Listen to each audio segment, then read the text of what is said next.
So, I popped into High House Insurance to see if they could quote for my house insurance rather than using the internet. High House got a great deal. So to celebrate, I bought a posh hairdo. It made me look beautiful, gorgeous enough to become a highly paid model. I then won Celebrity Big Brother. I had an affair with an MP. Now I'm promoting a doll of me that says, "Cool blimey, you're well fit." Happy things happen when you talk face-to-face with High House Insurance. See if we can beat your home insurance quote from the internet. Find us on the High Street, Selsey, or call 606 552. Hello and a warm welcome to Manhood Internet Radio. I'm Tony Weiner, your host for this show. So, what do we have for you this week? Well, we will start the programme as usual with Alison's roundup of things to do, and that will be followed by the answers to last week's quiz. We then touch on an important subject concerning dementia, and to lighten things a bit, we have an interview with one of our favourite business ladies about another of her ventures. Then, to bring you down to earth, Kevin will test us with another challenge, and we finish with Flowers Are Forever. But more about that later. Okay then, so let's kick off, and it's over to Alison. Hello there, and welcome once again to our weekly look at what's going on in Selsey and on the wider Manhood Peninsula. First of all, let's have a look at the town itself. On Wednesday, the 1st of March, between 2 o'clock and 4 o'clock, it will be time for the Crafty Natter Club. They meet at the Methodist Church. If you're interested in that one, you can speak to Lisa. Her number is 601 032. Also on Wednesday in the morning, it's the Selsey Model Boat Club, if the weather's good enough. They meet at the pond on East Beach between 10 and 12. And then in the evening, the Selsey Community Choir will be practising again at the Methodist Hall. That's between 7 and 8:30 in the evening. Then Thursday the 2nd of March, first of all in the morning, it's the mobile soft play session for the under fives. That takes place at the Selsey Centre between 10 and 11:30. As usual, Sue or Tom are your contacts there. 604 642. Then a little bit later on, book lovers will be having their monthly meeting at the library. They chat over a cuppa and have a look at the latest books. So that's between 10:30 and 11:30. In the afternoon, the Selsey Bridge Club meet at the club on Cox's Road. If you're interested in that, have a word with Carol Kinross on 602250. So that's between 2 and 5. And then early evening, the Lighthouse Youth Club at East Beach Church for school years 5 to 8. Bit more information on that from Alistair Ginn on 07780 875 837. That's 07780 875 837. The Lighthouse Youth Club between 6:30 and 7:45. Carpet Bowls also takes place on Thursdays at Medmery Primary School, School Lane. They meet at 7 until 8. Adults Kickboxing also takes place on a Thursday evening at the Selsey Centre at 8 o'clock. There's one special this week. The Seal Island WI will be having their evening monthly meeting. This month it's a talk and presentation by Liz Harling from the Bignor Roman Villa. New ladies are always welcome to that. If you'd like to find out more, do speak to Melanie on 604059. So that's the Seal Island WI, Thursday at 7:30 in the evening. That's at the Selsey Centre. So that's everything on Thursday. Now Friday, we've got something called the Selsey Spring Clean taking place all day. I don't have any more details about that, but no doubt if you pop into the Town Hall or the Information Exchange, I'm sure they'll be able to tell you what's going on there. Friday, the Selsey Spring Clean. In the morning, between 10 and 11:45, it's the Sunbeam Parent and Toddler Group at East Beach Church. In the afternoon, between 3 and 4, it's time to quiz our local MP, Andrew Tyree. There's going to be a public meeting held at the Selsey Town Hall, and also our local councillors will be there. Everyone's welcome. Evidently, it's been a very exciting session of Parliament with many issues discussed, so this is an opportunity to come and question the MP all about these things. So that's 3 till 4 on Friday. Later on, between 5 and 6, it's Bright Sparks Club. That's for school years 1 to 4, again at East Beach Church. One other thing on Friday the 3rd, mindful music making takes place at the shop on the High Street between 2 and 3:30. If you want to book for that, you need to speak to Anna on 07912 609 437. Moving on now to Saturday, don't forget the usual Scouts charity sale and also the Venture Club. They both have their sales in the morning. And then there's kickboxing at the Selsey Centre for 4 to 6-year-olds. That's at 9:45 in the morning, followed by a family class at 10:30. Also on Saturday there's a Mad March Fair. That's a jumble sale in aid of the Selsey Cancer Relief, being held at the Methodist Church between 10 o'clock and 12 o'clock on Saturday. Then Sunday, we've got the Selsey Model Boat Club again, weather permitting. They meet at the pond on East Beach between 10 and 12. Then on Tuesday, once again the mobile soft play session for the under 5s at the Selsey Centre between 10 o'clock and 11:30. Sue and Tom, 604 642. Also, it's the day for the Writers' Circle. That meets at the Selsey Club on Cox's Road between 2:30 and 4:30 in the afternoon. You do need to contact Pat for that one, 601 550. And then in the afternoon, kids kickboxing at the Selsey Centre for the 4 to 6-year-olds. That starts at 4:30 and the over 6s meet at 5 o'clock.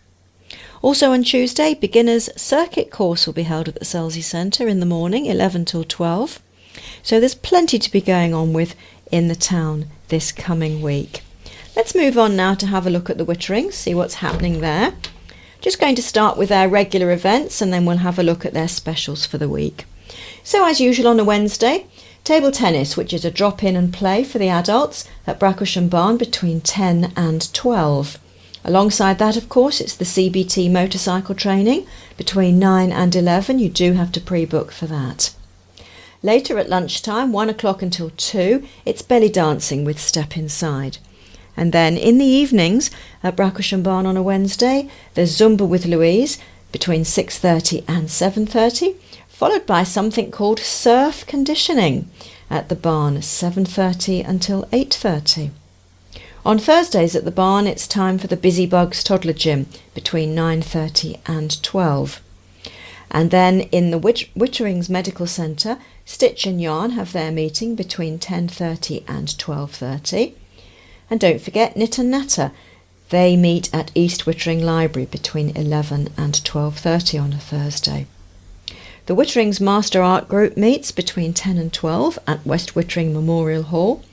And then there's a Keep Fit class at East Wittering Village Hall between 2 and 3 o'clock. West Wittering Short Mat Bowls also takes place on Thursdays. 2 sessions there. The morning one, 10 until 12, and then in the afternoon, 2 until 4. That's at West Wittering Memorial Hall. If you want to speak to someone about that, you can try Chris on 07788 111 325. That's Chris, 07788 111325. Mixed Ability Pilates takes place in the evenings between 6 and 7 at East Wittering Village Hall, and there's also private ballroom and Latin at 7 at East Wittering Village Hall. Now to book for that you need to go online, www.strictlydancinguk.co.uk. Don't forget it's the Junior Youth Club on a Thursday at the Youth Centre between 5 and 6:30. So that's Thursdays. And then in the evening following that one, the Senior Youth Club meet between 6:30 and 8:30. That's for 12 to 17-year-olds. There's bingo at the British Legion at 7:30 and open mic night at Pond Barn at 8. Every Friday, Pilates takes place at Bracklesham Barn between 9:30 and 10:30. Short mat bowls in the afternoon, 2 o'clock until 4. And at East Wittering Village Hall, Coastliners Line Dancing will be putting on their dancing shoes between 2 and 5. In the evening, it's jukebox night at Pond Barn between 7 until midnight.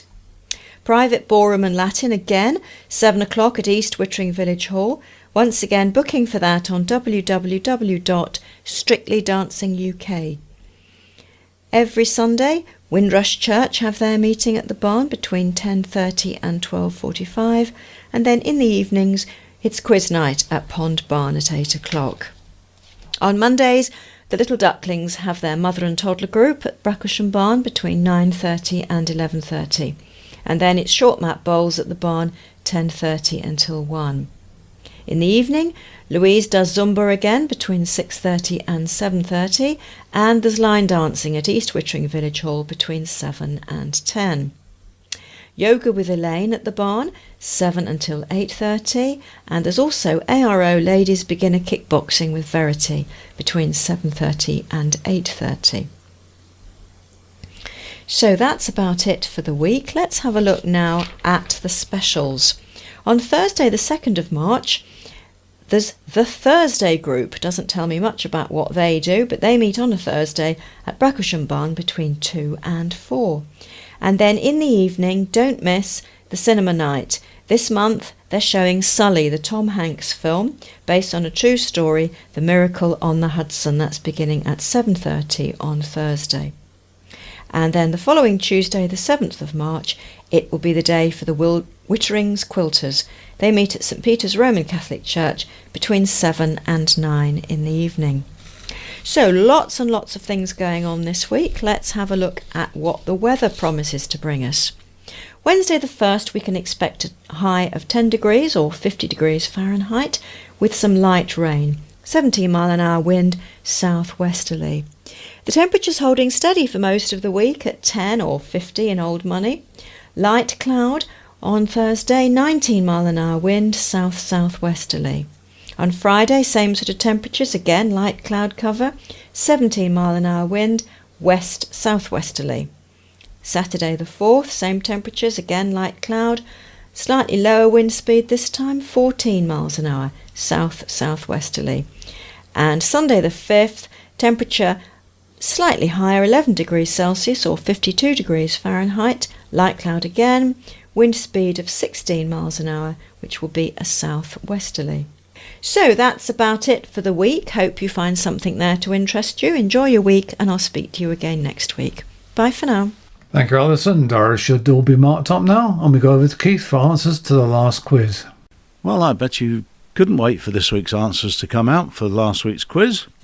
So without further ado, there we go. Kevin asked us, which character did Vivian Leigh play in Gone with the Wind? Well, that was, of course, Scarlett O'Hara.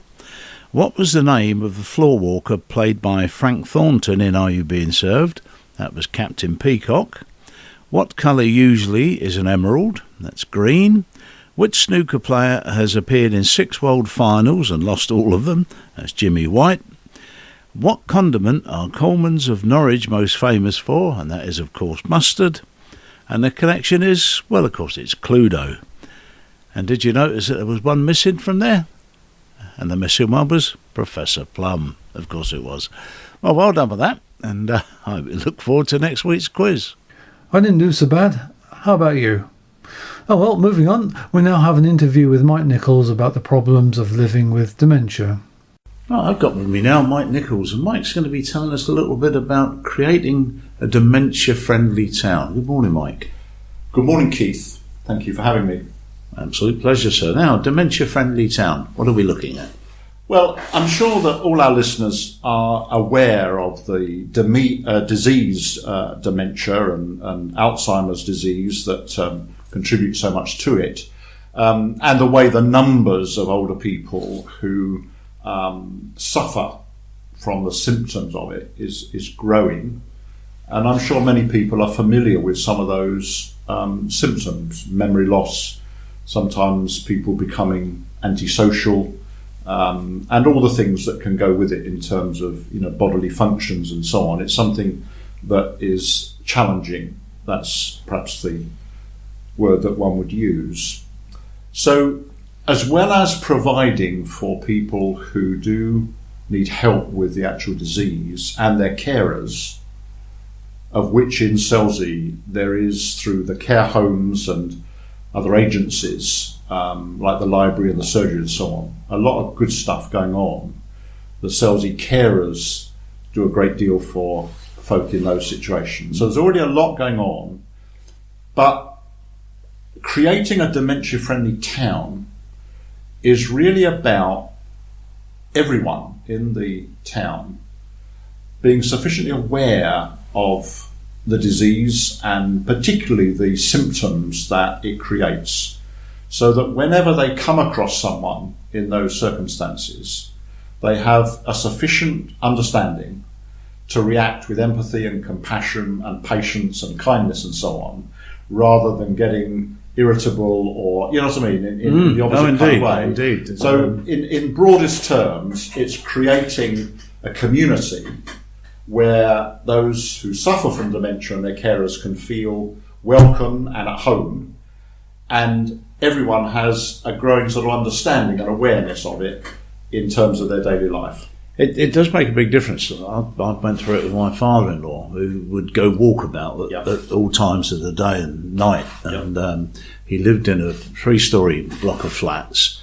And the woman who lived he lived on the ground floor, and the woman who lived on the top floor used to keep an eye out for him all the time, because he would just go out. We got a phone call at about 1:45 on Christmas Eve to say that he'd been found wandering up by Windsor Castle, because he used to work at Windsor Castle some years ago, and the police had picked him up and taken him, or called the paramedics, and the paramedics had taken him to a hospital in Slough, and that's where he was. And they managed, thankfully we always kept our address and phone number in his wallet, but he used to go wandering about. Now he could have easily, on that particular night, it was bitterly cold and he was out with no jacket, and he could have succumbed to hypothermia, and that would have been the end of it, and so people being aware of seeing somebody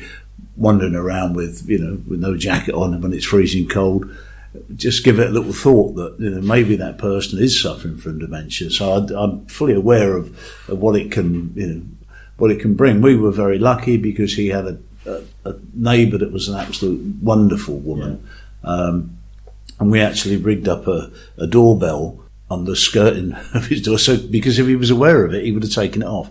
And so every time he opened the door, the doorbell would ring in her flat, and she'd come out and she'd just poke her head over the thing and look down and say, "Wait, get back inside, you!" And he'd go back in. He wouldn't argue. But on 1 or 2 occasions, and a more passive man you could never meet, on 1 or 2 occasions he turned violent, which is something else that absolutely totally out of character. And when you see it firsthand, it's difficult to believe. Yeah, I mean, I think it's one of those aspects of mental illness where, because you can only see the symptoms, you don't know where it's coming from. And the reality is that for most sufferers, they can't help their behaviour. Oh, absolutely not. It's just a result of the disease in the brain and its effects, on the various sort of bodily parts. So I think the initiative, which was spoken about at a community meeting just this morning, is really in 2 parts. One is picking up what you've just mentioned, and that is the care for those who are diagnosed and who suffer from dementia.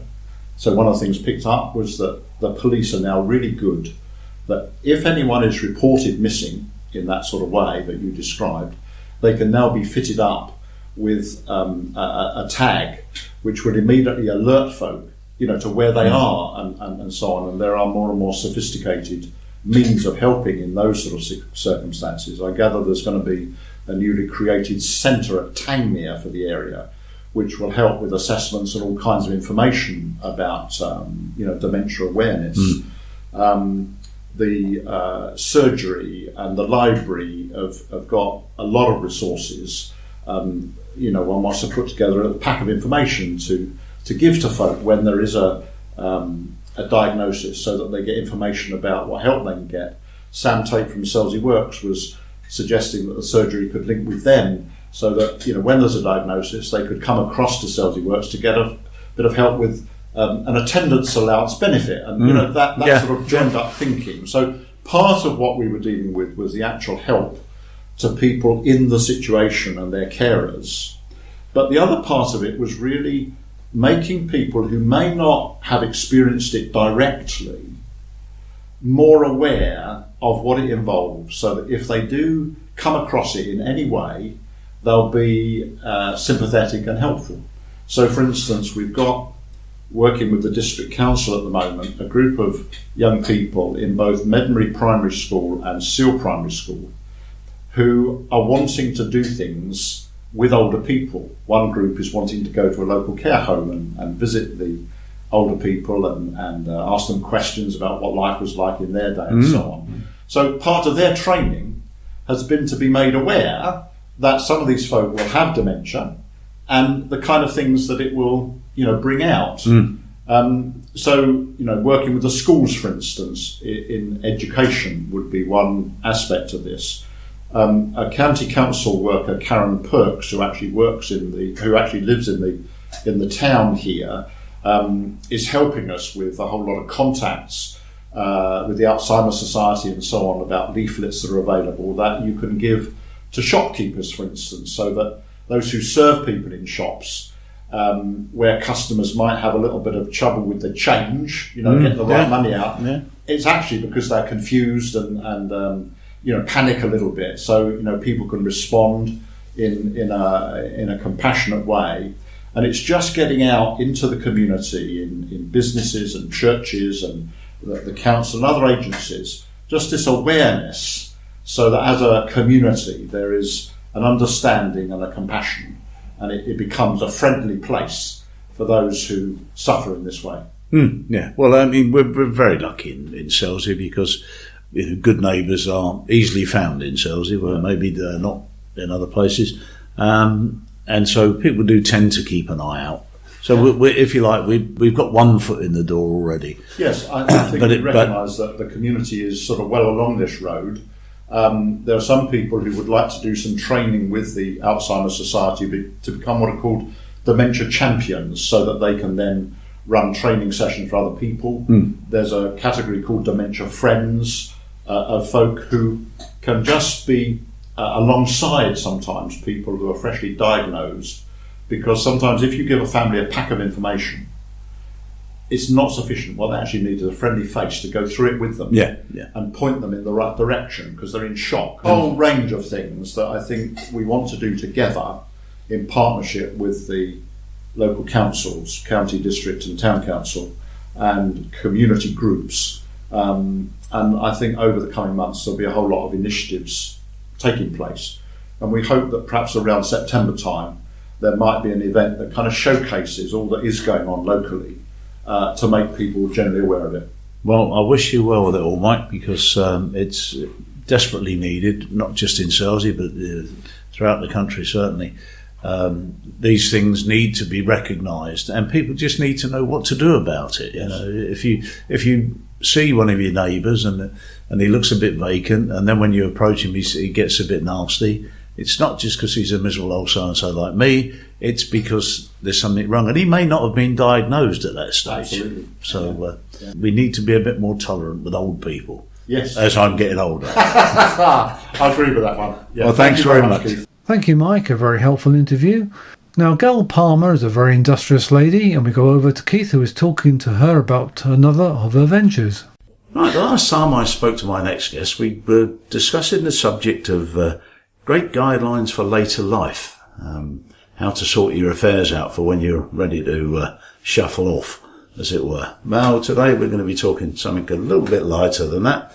I've got with me again Gal Palmer, and Gal is going to be telling us about one of her other interests or businesses, which is Chichester Self-Catering. Good morning, Gal. Hi, thank you for having me again. I really appreciate it. Now, tell us a little bit about Chichester Self-Catering. Yeah, I'm very blessed, I think one could say. I bought a large house over in the middle of Sidlesham in 2002.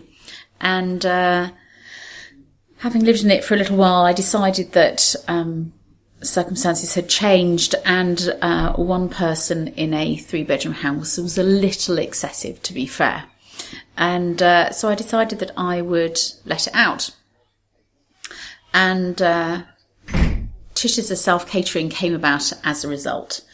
So the house is in a big half-acre of land, and I've developed it over the years. So it is now perfect for larger family groups and hen party groups in particular. And then a couple of years later, I shifted things around. Did you just say hen party groups? Hen party groups! Why would anybody rent their house out to hen party groups? or stag do's even. I don't want to be sexist. The thought of renting a place out to people that are going to trash their self and their minds before, and then everything else around them. Well, you might think that, but actually my experience has been quite different, to be fair. Most hen party groups, yes, they do like to have their bubbly, they like their Prosecco on their cakes or what have you. They like having a good boogie, but they also just want to spend time with their girlfriends, have a chat, have a laugh, have a bit of a pamper. So Living Elements has a big hot tub and a sauna, as well as a big garden.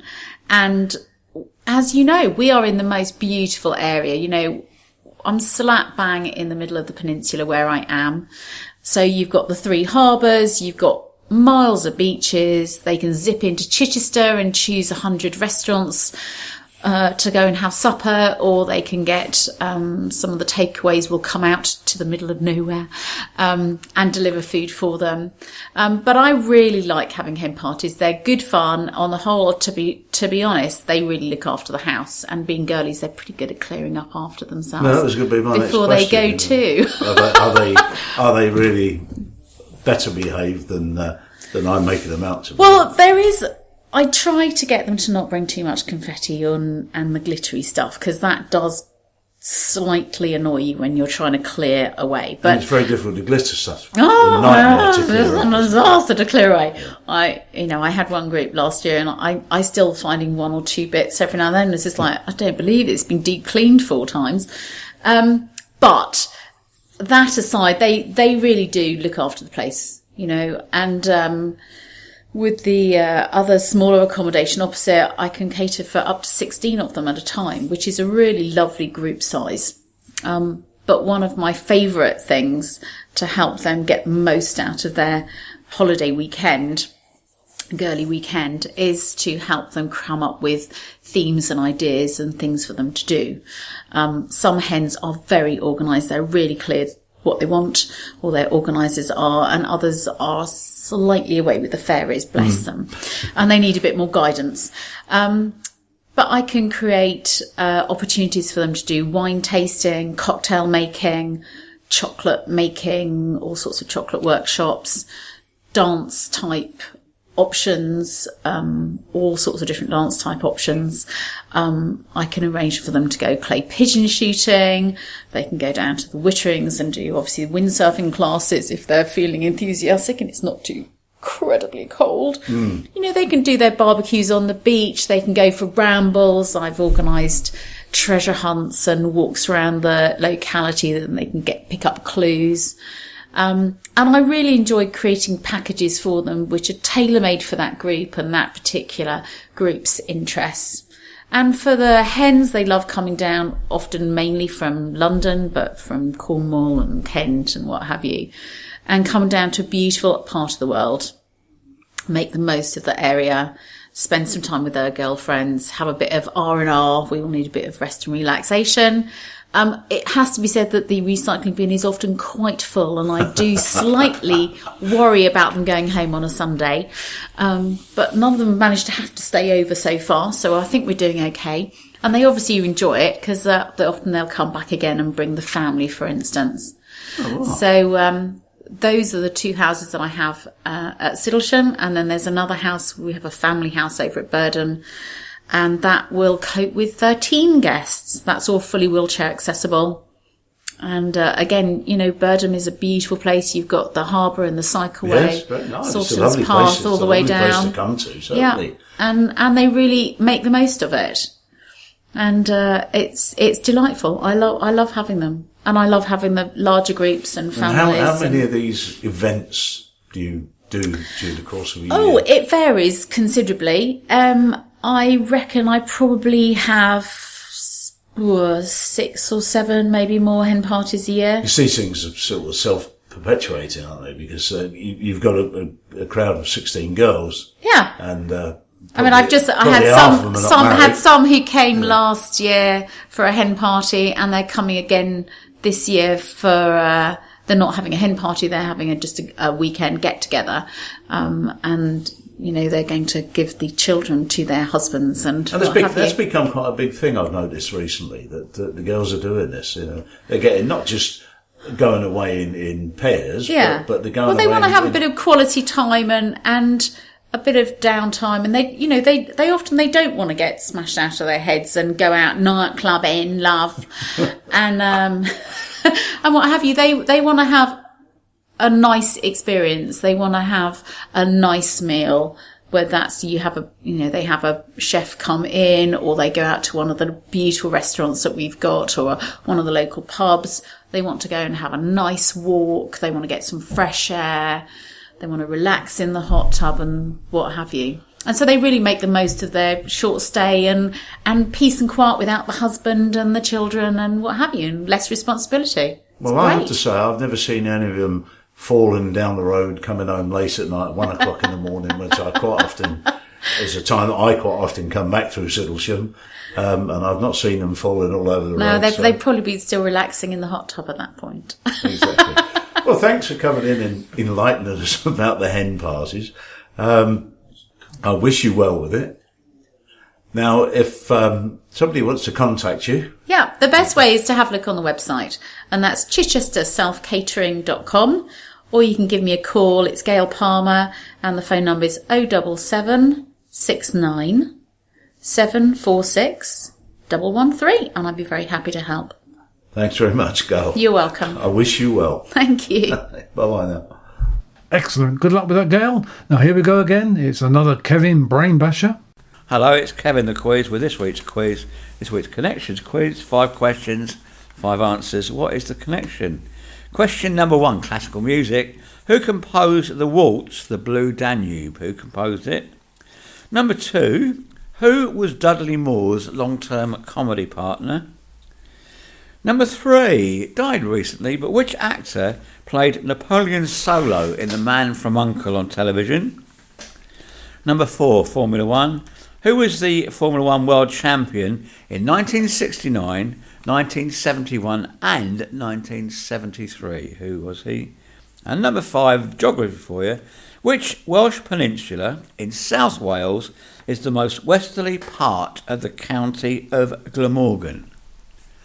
So 5 answers, and there's something that connects all the answers. What is that connection? Good luck with that. And now, Flowers Are Forever with Roberta. Flowers are forever. Spirit of the air, sensed but unseen. Spirit of the earth, turning brown into green. Spirit of the wood, rustles in the trees. Spirit of nectar, poured in the glass. Spirit of courage, bravery, unseen. Spirit of love, shining on after death. Melinda Peters' birthday started with the sound of birdsong. She slowly emerged from a restless sleep and lay still for a moment, remembering yesterday's telephone call. All night, the man's words had repeated themselves endlessly in her mind. After all this time, could it be? Before going downstairs, she carefully arranged her hair in the style of her youth, put on her best dress, a touch of lipstick and powder. As she examined herself in the mirror through half-closed eyes, she imagined the girl she used to be was smiling back at her. The clock struck 7 as she entered the kitchen, a whole hour to wait. Breakfast was out of the question, she knew, because she wouldn't be able to eat a mouthful. Felix, her cat, wound himself round her legs, so she opened his tin, and she caught her thumb on the edge. As she gazed down at the small cut, her eyes filled with tears. It had been so long. If what the man had said was true, then perhaps at last she could come to terms with the past. Part of her was full of anticipation, but the other part was full of doubt.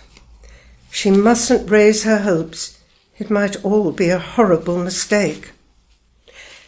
Telling herself she must accept whatever the next hour would bring, she dried her eyes, fed Felix, and then made herself a strong cup of tea. The hands of the clock were now at 20 minutes to 8.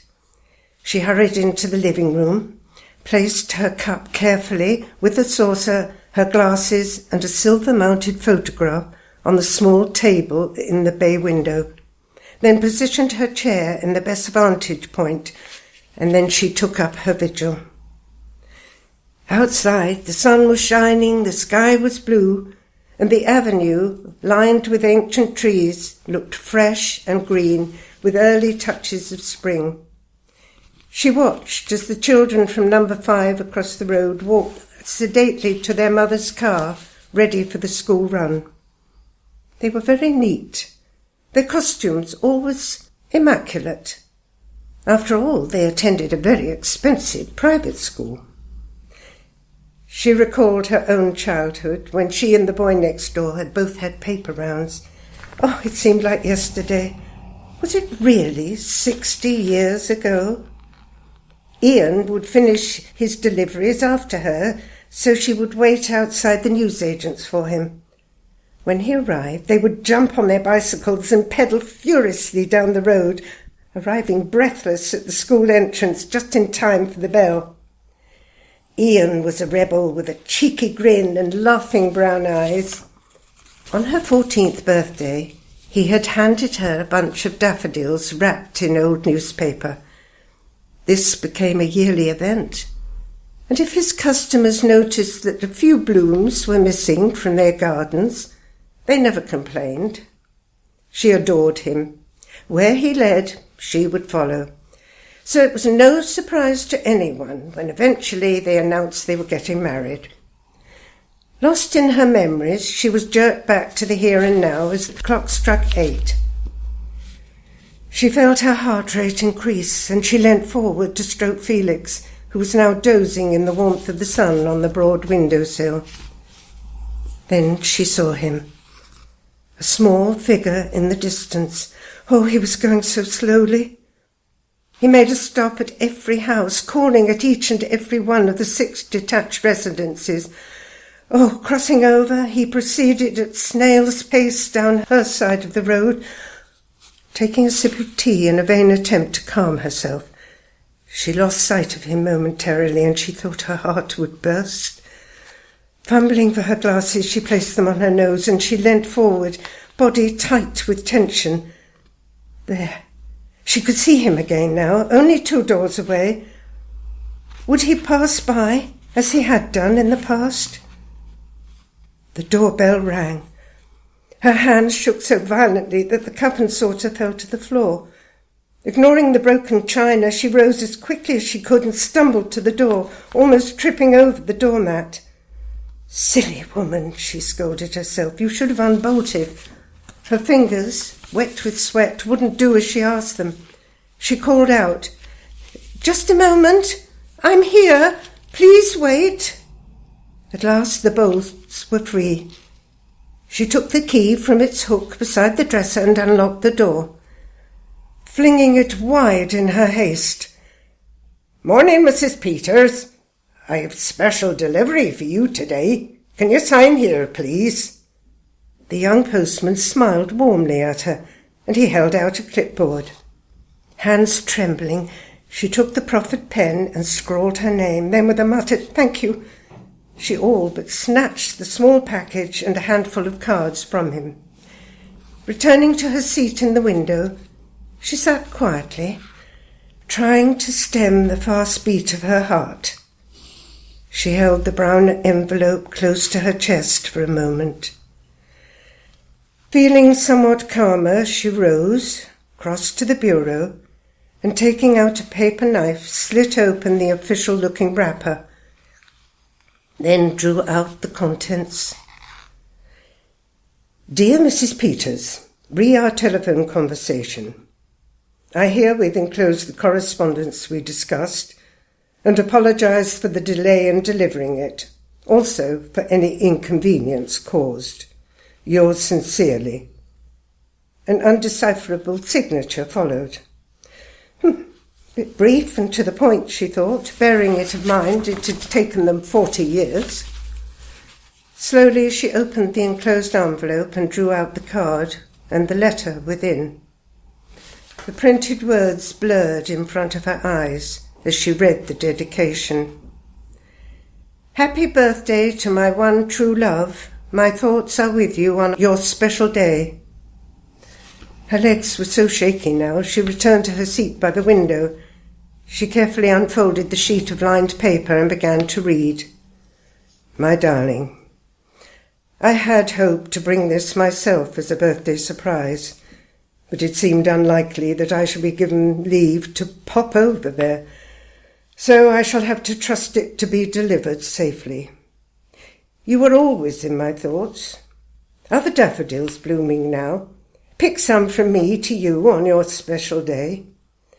I often think of the day when we planted the bulbs, and I picture you doing your bit for our country, growing fruit and veg on our small patch. In your last letter, you said you wanted to plant sweet peas as well as runner beans this year as my welcome home. Well, that day seems a long way off, but do plant them, and as they grow, so the days will pass until we're together again. Happy birthday, my love, now and forever. All my love, Ian. Later that morning, she changed into her gardening clothes, and followed closely by Felix, she took a tiny tray of seedlings, a trowel, and an old sheet of newspaper from the greenhouse, and then made her way to the bottom of the garden, where the pea sticks formed a wigwam over a small plaque, which read, In loving memory of Ian Peters, 1920 to 1944. Killed in action somewhere in France. The runner beans were already established, so she carefully planted the sweet peas between each one. Job done, she stretched her back, glad that she was still fit enough to tend her garden. With a feeling of contentment, she started back towards the house, stopping halfway to admire the mass of daffodils now growing wild across the lawn. Smiling to herself at the memory of her first bouquet, she bent to pick a few. She wrapped them in old newspaper and then went in to have her breakfast. Interesting thoughts there. And with that, we have come to the end of the show, so it just remains for me to thank all our contributors, including Local Life magazine, our sound editor John Mullett, our presenters Alison, Kevin and Keith, not forgetting of course our producer John Fletcher. So it's goodbye from me, Tony Weiner. Until next time, bye.